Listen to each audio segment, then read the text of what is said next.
Hey man, muy buenos días, muy buenos días. Disculpen que ayer no pudimos hacer el live. Am, eh, Tuve un asunto muy temprano que atender y ya no alcancé a hacer el live.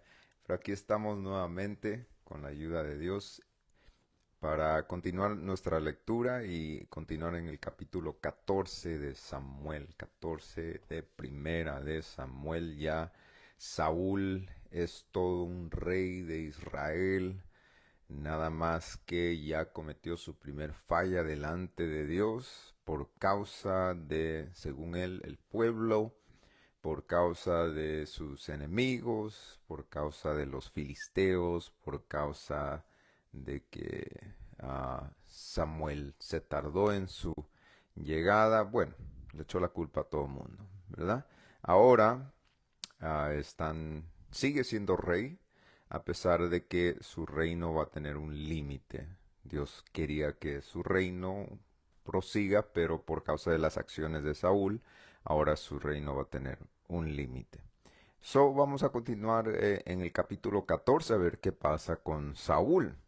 Dice, aconteció un día que Jonatán, hijo de Saúl, dijo a su criado que traía las armas, ven, pasemos a la guarnición de los filisteos, que está a aquel lado, y no lo hizo saber a su padre, o sea, a Saúl. Y Saúl se hallaba en el extremo de Gaba, debajo de un granado que hay en Migrón, y la gente que está con él que estaba con él era 600 hombres. Ahías, hijos de Ahitob, hermano de Acabot, hijo de Finés, hijo de Elí, sacerdote del Señor en Silo.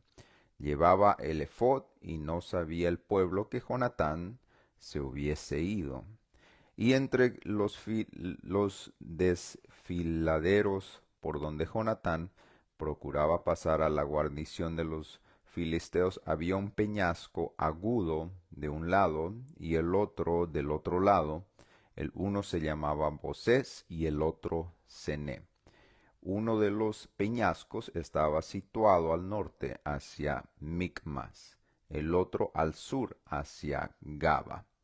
Dijo pues Jonatán a su paje de armas, ven, pasemos a la guarnición de estos incircuncisos, quizá, o sea, hacia los filisteos, quizá haga algo el Señor por nosotros, pues no es difícil para el Señor salvar con muchos o con pocos. Bastante fe del muchacho. ¿Ah? Y su paje de armas le respondió, haz todo lo que tienes en tu corazón. Ve pues, aquí estoy contigo a tu voluntad. Dijo entonces Jonatán, vamos a pasar a esos hombres y nos mostraremos a ellos. Si, si nos dijeren así, esperad hasta que lleguemos a vosotros, entonces nos estaremos en nuestro lugar y no subiremos a ellos. Mas si nos dijeren así, subid a nosotros, entonces subiremos porque el Señor los ha entregado en nuestras manos, y esto nos será por señal.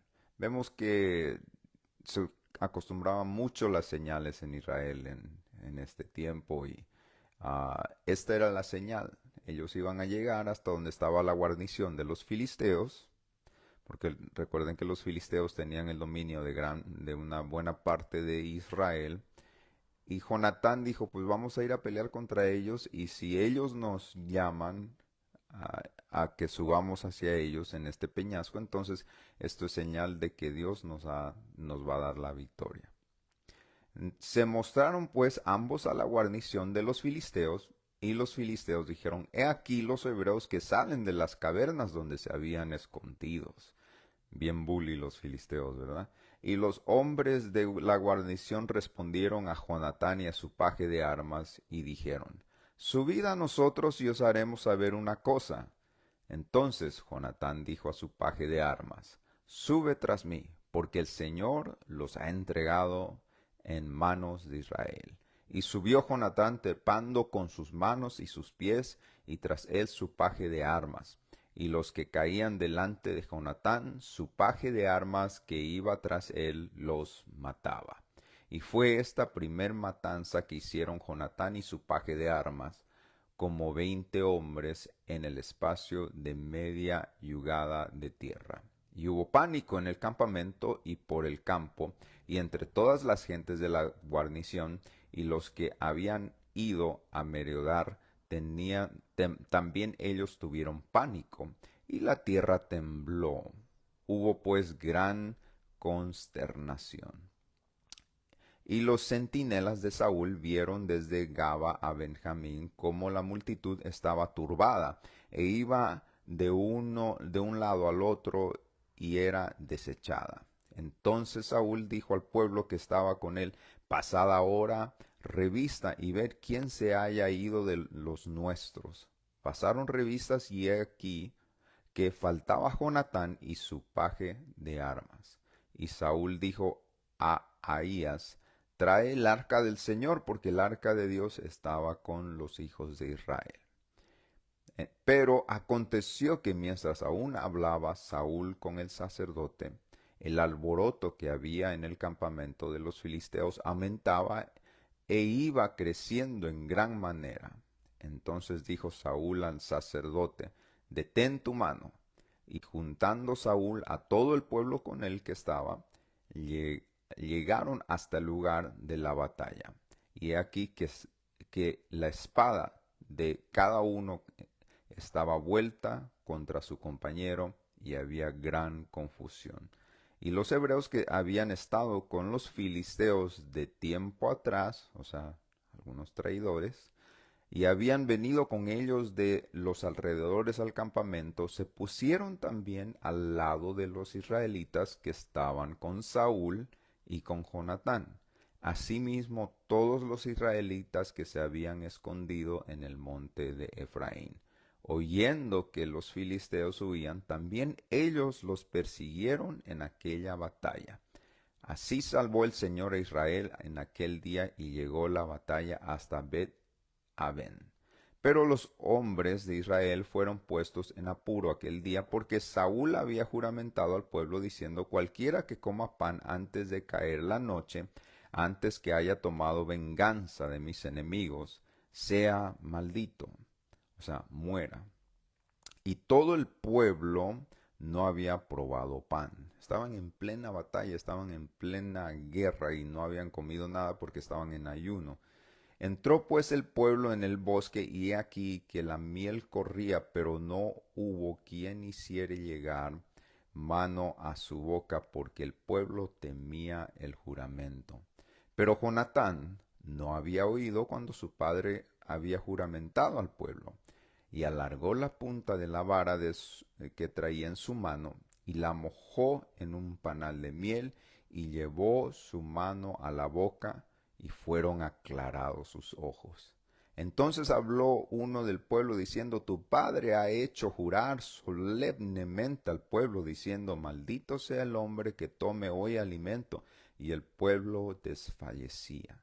Respondiendo Jonatán: mi padre ha turbado al país. Ved ahora cómo se han aclarado mis ojos por haber gustado de un poco de miel. Cuánto más si el pueblo hubiera comido libremente hoy del botín tomado de sus enemigos. ¿No se habría hecho ahora mayor estrago entre los filisteos?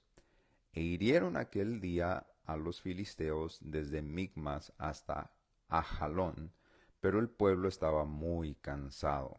Y se lanzó el pueblo sobre el botín, y tomaron ovejas, y vacas, y becerros, y los degollaron en el suelo, y el pueblo los comió con sangre. Y le dieron aviso a Saúl, diciendo: el pueblo peca contra el Señor, comiendo la carne con sangre. O sea que como estaban en ayuno, el momento que terminó la batalla, tenían tanta hambre que se la comieron la comida cruda, básicamente, se comieron la carne cruda. Y esto era pecado delante del Señor.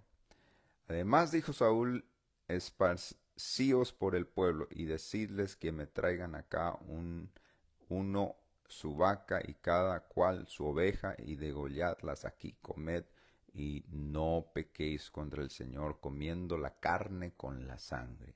Y trajo todo el pueblo, cada cual su mano, su vaca aquella noche, y las degollaron allí, y edificó Saúl altar al Señor. Este altar fue el primero que edificó al Señor. Ok, la ley decía que cuando coman carne, ya sea cualquier tipo de carne, tenían que escurrir completamente la sangre. Entonces el pueblo, y esto tomaba tiempo, era un proceso lento y de hecho por eso ahora hay estos choricitos muy ricos que se llaman los chorizos hebreos, los kosher, porque la carne kosher se le quita toda la sangre posible, porque Dios había mandado que no se coma la sangre de la carne. Entonces, eh, número uno, los israelitas tenían tanta hambre que comieron parte de la carne media cruda. Y número dos, no esperaron que se escurra toda la sangre y esto para cocinarla y esto provocó que sea pecado. Y, y dijo Saúl, descendamos de noche contra los filisteos y los saquearemos hasta la mañana, y no dejaremos de ellos ninguno. Y ellos dijeron, haz lo que bien te pareciere. Dijo luego el sacerdote, acerquémonos aquí a Dios. Y Saúl consultó a Dios, ¿descenderé tras los filisteos? ¿Los entregarás en mi mano de Israel, en mano de Israel? Mas el Señor no le dio respuesta aquel día. Miren qué curioso, Saúl acababa de ofender a Dios por no obedecerle en el capítulo 13. El pueblo acababa de pecar delante de Dios por causa de de la, del regimiento de Saúl por haberlos hecho ayunar. Y ahora Saúl pide consejo de parte de Dios y Dios no le responde. Obviamente no le iba a responder porque había algo que estaba mal con Saúl. Y, y esto muestra parte del carácter de Dios y parte del carácter del ser humano. A veces el ser humano, nosotros como humanos, queremos respuesta de parte de Dios en un asunto de victoria, porque Saúl quería una victoria. Y para Dios era más importante que Saúl aprenda a obedecer antes que a ganar batallas. O sea, para Saúl era más importante ganar la batalla que obedecer. Pero para Dios era más importante que Saúl aprenda a obedecer que a ganar batallas. Pero Saúl lo único que quería era ganar batallas y verse bien delante del pueblo. Esa era su única necesidad emocional en ese momento. Él quería ganar batallas, pero Dios quería que Saúl aprenda a obedecer. Y esto nos habla muy profundamente, porque a veces nosotros podemos buscar guía de parte de Dios y no encontrarla eficazmente, porque ya sabemos cuál es el problema y no lo queremos corregir. Saúl sabía cuál era el problema. El problema es que Saúl era desobediente. Pero él quería como tapar esa desobediencia y pretender seguir teniendo una relación con Dios, o sea, seguir recibiendo palabra de parte de Dios a pesar de su desobediencia. Entonces Saúl consulta a Dios a pesar de su desobediencia y Dios no le responde. Entonces ahí es donde Saúl comete uno de sus más grandes errores, porque no admite que la razón por que Dios no le responde es porque él necesita arreglar algo dentro de su corazón y dentro de su vida. Él necesita aprender a obedecer. Y este es el error que él tiene. Él le quiere echar la culpa a alguien más. Y lo vamos a ver. Dice, entonces dijo Saúl, venid acá todos los principales del pueblo, y sabed y ved en qué ha consistido este pecado hoy. Porque vive el Señor que salva a Israel, que aunque fuere en Jonatán mi hijo, de seguro morirá. Y no hubo en todo el pueblo quien respondiese. Dijo luego a todo Israel, vosotros estaréis a un lado, y yo y Jonatán mi hijo estaremos al otro lado. Y el pueblo respondió a Saúl, haz lo que bien te pareciera. Entonces dijo Saúl al Señor Dios de Israel, da suerte perfecta, y la suerte cayó sobre Jonatán y Saúl, y el pueblo salió libre. Y Saúl dijo, echad suerte entre mí y Jonatán mi hijo, y la suerte cayó sobre Jonatán. Qué curioso. Entonces Saúl estaba tratando de buscar el culpable, de quién era la culpa de que Dios no respondía. Empieza a lanzar suertes, cae finalmente la suerte sobre Jonatán. Y según leemos la historia, Jonatán no cometió un pecado. Los que cometieron pecado fueron Israel y fue Saúl. Pero claro, Saúl no estaba dispuesto a admitirlo. Entonces Saúl dijo a Jonatán, declárame lo que has hecho. Y Jonatán se lo declaró y dijo, ciertamente gusté un poco de miel con la punta de la vara que traía en mi mano. ¿Y he de morir? Y Saúl respondió, así mismo haga Dios y aún me añada, que sin duda morirás, Jonatán. Entonces el pueblo dijo a Saúl, ¿ha de morir Jonatán, el que ha hecho esta grande salvación en Israel? No será así. Vive el Señor, que no ha de caer un cabello de su cabeza en tierra, pues ha actuado hoy con Dios. Y si el pueblo libró de morir, y así el pueblo libró de morir a Jonatán. Y Saúl dejó de seguir a los filisteos, y los filisteos se fueron a su lugar. Analicemos esto. Jonatán no había cometido pecado. Sin embargo, la suerte cayó sobre Jonatán. Primero, Dios se niega a responderle a Saúl cuando Saúl le pregunta a Dios, voy a ganar esta batalla en la que voy a iniciar contra los filisteos. Dios se niega. Y como se niega, entonces Saúl empieza a tirar suertes a ver por culpa de quién es que Dios no responde. Y le cae sobre Jonatán, el único que no había cometido pecado y el único que había ganado batallas para Israel. Okay, aquí Saúl está completamente turbado, está dependiendo de suertes. Es literalmente como tirar una ficha para arriba y esperar a que caiga. En ocasiones hemos visto que Dios ha tal vez usado eso en alguna vez, pero en esta ocasión no. ¿Por qué? Porque la respuesta era obvia. La razón por qué Dios no estaba respondiendo es porque Saúl tenía algo que arreglar con Dios. Y así es como Dios trabaja. Muchas veces nosotros buscamos algo de parte de Dios, pero Dios nos responde y no es porque Él es malo o porque nos desea el mal, sino porque hay algo que arreglar entre Dios y nosotros. Y muchas veces sabemos lo que es, pero evitamos arreglarlo porque es incómodo para nosotros. En este caso, Saúl necesitaba desarraigarse de su orgullo y admitir que había pecado delante de Dios. En cambio, prefería echarle la culpa a todos, inclusive a su propio hijo, antes que él aceptar la culpa. Él le echó la culpa a Samuel, le echó la culpa a los filisteos, le echó la culpa al pueblo y finalmente le echó la culpa a su hijo. Bueno, en realidad el culpable era él. Muy interesante, ¿eh? Y los hijos de Saúl fueron Jonatán, Isui, Malquisúa.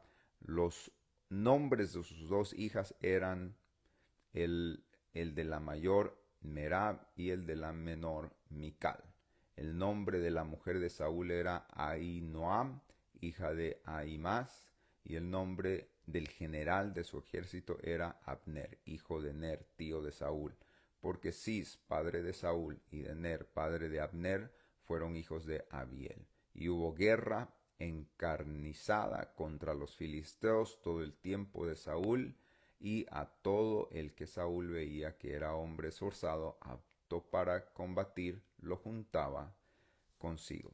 Muy bien, en eso termina el capítulo 14. Creo que este es uno de los capítulos donde más revela el carácter de Dios, y es muy importante entender esta parte del carácter de Dios, porque nos vamos a encontrar en muchos predicadores que esconden esta parte del carácter de Dios.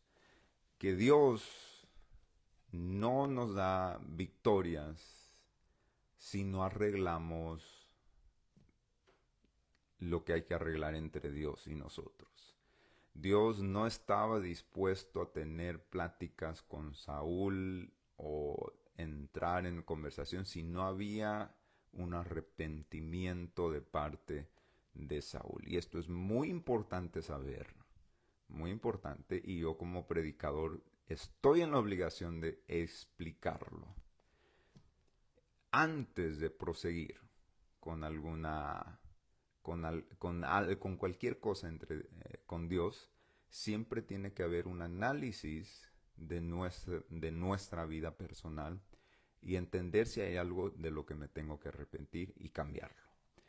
Y no echarle la culpa a nadie más. Saúl le echó la culpa como a 5 otras personas menos a él mismo. Y entender que tal vez hay algo que yo tengo que arreglar. ¿Qué es lo que yo puedo arreglar? Porque si hay un principio que, que dice que la única persona a la que puedo cambiar es a mí mismo. Y obviamente es únicamente mediante el poder del Espíritu Santo, porque Dios no nos ha dado espíritu de temor, sino de poder, de amor y de dominio propio. Propio, propio. Y cuando Pablo dice dominio propio, no dice dominio sobre los demás, dice dominio propio. El Espíritu de Dios nos da dominio sobre nosotros mismos, no sobre otras personas. Saúl no podía cambiar nada acerca de sus enemigos, ni del pueblo, ni de Jonatán, ni de Samuel. Saúl podía cambiar algo acerca de él mismo. Y al no admitir que él necesitaba cambiar, el cambio no se podía dar. La única forma de que nosotros podemos cambiar es admitir que necesitamos cambiar primero. Y después inicia el proceso del cambio. Saúl pudo haber tenido un reino exitoso lleno del Espíritu Santo, porque ya tenía el Espíritu de Dios, el Espíritu Santo. Pero no lo tuvo por una simple razón. No se humilló delante de Dios para admitir sus errores y cambiarlos. Amén. Dios les bendiga. Nos vemos el día de mañana.